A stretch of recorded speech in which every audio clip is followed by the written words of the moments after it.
গত 20 দিন থেকে কাছে কাছে মুকুল আসা শুরু হয়ে গেছে। এখন পর্যন্ত জেলায় বলা যায় যে 60% মুকুল চলে আসছে। এই মুকুল আসার আগে থেকে আমাদের বাগানে পরিচর্যা করা শুরু হয়, বালাইনাশক স্প্রে, সেচ দেওয়া। এখন সেই এখনও পরিচর্যা এবং সেচ প্রদান এবং বালাইনাশক স্প্রেগুলো চলছে। গতবার আমের দাম বেশি ছিল কিন্তু উৎপাদন খুবই কম ছিল।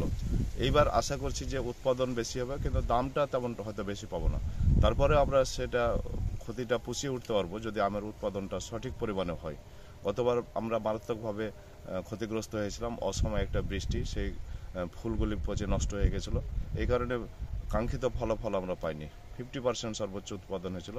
আর এইবার আশা করি যে 100% মুকুল আসবে এবং উৎপাদন হবে প্রায় 80%। এবং এটা হলে আমরা চাষিরা লাভের আশা দেখতে পারবো এবং ক্ষতির হওয়ার সম্ভাবনাটা অনেকটা কমে আসবে। আমরা এখন পর্যন্ত আমাদের যে মুখে হাসি, এই হাসি আগামী দিনেও অক্ষুণ্ণ থাকবে কিনা আমরা নিজেরাই গ্যারান্টি দিতে পারি না। কারণ আম খুবই একটা স্পর্শকাতর ফসল, এটা কখন কোন অবস্থায় থাকে, খুব চ্যালেঞ্জিং একটা প্রোডাক্ট এবং ফল। এই কারণে যে আমরা আমকে নিয়ে সবসময় যুদ্ধ করতে হয়। চাঁপাইনবাবগঞ্জে এখন 12 মাস আম পাওয়া যায়।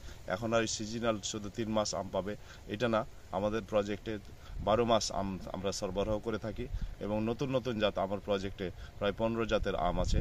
ন্যাংড়া, খিরসা এবং জিআই পণ্য যেগুলো আছে, পাশাপাশি গোড়মতি, ব্যানানা, বাড়িফোর, এই জাতগুলি নতুন এবং এগুলির দামও বেশি।